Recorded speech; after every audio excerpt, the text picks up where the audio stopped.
लज्जा दया संजम बंभचरम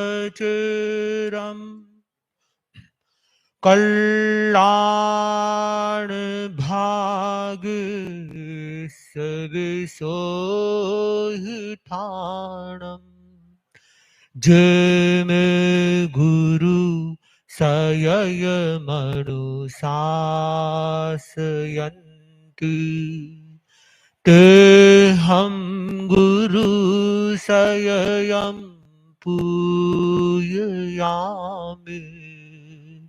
ते हम गुरु सययं पूजयामि ते हम गुरु सययं परम पावन परम श्रद्धेय आचार्य प्रवर के श्री चरणों में सभक्ति वंदना। आदरणीय साध्वी प्रमुखा श्री जी, आदरणीय साध्वी वरिया जी, साधु साध्वी वृंद, समनी वृंद, बंधुओं बहनों, यह कच्छ की धरा जिसके लिए कहा जाता है कच्छ नहीं देखा तो कुछ नहीं देखा, और उस धरा पर परम पूज्य आचार्य श्री महाश्रमण जी अपने आचार्य काल में दूसरी बार पधारे हैं। और हमने देखा यहाँ कच्छ की धरा में लोगों में बहुत भक्ति भाव है। जन जन के मन में संतों के प्रति एक जो श्रद्धा का आदर का भाव है वह वास्तव में कच्छ की धरा को एक विशिष्ट बनाता है कि यहाँ के लोगों में एक धर्म के प्रति, धर्म गुरुओं के प्रति एक कितना आदर सम्मान का भाव है। तो यह कच्छ की धरा और कच्छ का भी एक प्रमुख क्षेत्र भुज, भुज में परम पूज्य गुरुदेव तेरापन धर्म संघ के इतिहास का गुजरात की धरा में प्रथम मर्यादा महोत्सव करने के लिए पधारे हैं। तो कच्छ के लोग परम पूज्य गुरुदेव की इस प्रकार सादर अभिवंदना कर रहे हैं, आदर कर रहे हैं। तो प्रश्न होता है कि इस दुनिया में इस प्रकार आदरणीय अभिवंदनीय होता कौन है। संस्कृत साहित्य में बताया गया, वदनम प्रसाद सदनम सदयम हृदयम सुधा मुचो वाचः कर्णम परोपकर्णम येषाम केशाम नते वंद्यः। संस्कृत साहित्यकार ने बहुत सुंदर ढंग से एक सुंदर समाधान प्रस्तुत किया कि वह व्यक्ति जिसका वदनम प्रसाद सदनम, जिसका मुखार बिंद है वह प्रसन्नता का घर है। सदयम हृदयम, हृदय में जिसके दया का भाव है। सुधा मुचो वाचः, जिसकी वाणी अमृत बरसाती है, जिसकी वाणी कल्याणी वाणी है। और कर्णम परोपकर्णम, जो परोपकार करते हैं। ऐसे व्यक्ति किनके लिए वंद्य नहीं होते, ऐसे व्यक्ति किन व्यक्तियों के लिए आदरणीय अभिवंदनीय नहीं होते हैं। तो मुझे लगता है कि परम पूज्य आचार्य श्री महाश्रमण जी भी एक ऐसे महापुरुष हैं जिनके मुखार बिंद पर, चेहरे पर 24 घंटे ही प्रसन्नता टपकती रहती है।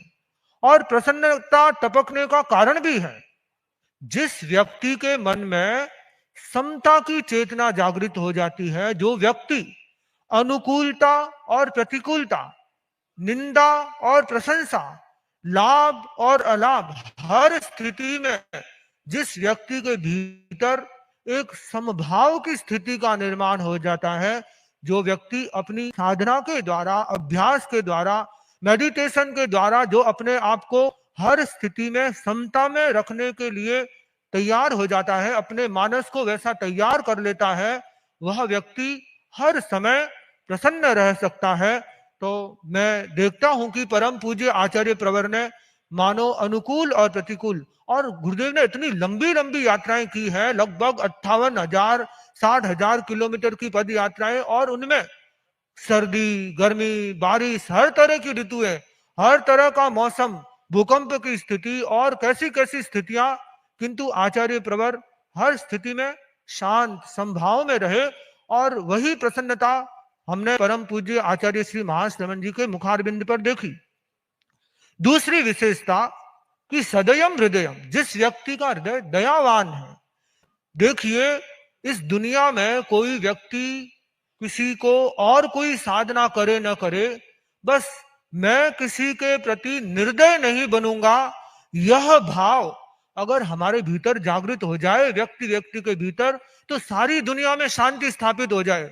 ये शांति का बहुत अचूक फार्मूला है कि सब निर्दयता से मुक्त रहे। मैं किसी को सताऊंगा नहीं, पीड़ा नहीं दूंगा, तकलीफ नहीं दूंगा, मैं किसी के प्रति निर्दय नहीं बनूंगा। और ये ऐसी दया हर व्यक्ति कर सकता है। किसी को खाना पिलाना, ये तो कोई संपन्न व्यक्ति है वो दे सकता है, कुछ कर सकता है, किंतु किसी को सताना नहीं, निर्दयता नहीं रखना, ऐसी दया का पालन एक गरीब व्यक्ति भी कर सकता है, एक अमीर व्यक्ति भी कर सकता है। तो जिसका चित्त निर्दयता से रहित होता है वही व्यक्ति दयावान कहला सकता है। तो परम पूज्य आचार्य श्री महाश्रमण जी की दया तो मैं देखता हूं कि बहुत ऊंची उठी हुई है। परम पूज्य आचार्य श्री इतने जागरूक है बंधुओं, आपको बताऊं कि मार्ग में भी एक एक छोटा सा भी जीव होता है।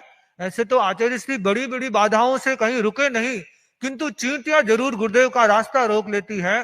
चींटियां आ जाती है तो गुरुदेव के कदम रुक जाते हैं। गुरुदेव देखते हैं कि कहीं और कोई रास्ता हो तो वहां से निकल जाए, या जैसे तैसे करके कोई भी एक छोटा सा भी जीव मेरे द्वारा मर न जाए। ऐसी भीतर में जो करुणा, संवेदना, दया का भाव है, वह वास्तव में हम सब लोगों को एक प्रेरणा देने वाला है। और आपको बंधुओं बता रहा हूं एक बात, हम पूज्य आचार्य प्रवर की जागरूकता जागृत रहते हुए, बिना सोई अवस्था में ही नहीं है, सोते हुए भी आचार्य जी को अगर पांव भी भेला करना है या पांव का प्रसारण करना है, तो अपनी पूंजनी को अपने पांव में अंगूठे में डाल करके पूंज करके फिर पांव पसार करके फिर पढ़ाते हैं। तो ऐसे महापुरुष भुज की धरा पे पधारे हैं, तो पूरी भुज की जनता ऐसे महापुरुष का अभिवंदन कर रही है। वंदे गुरुवरम।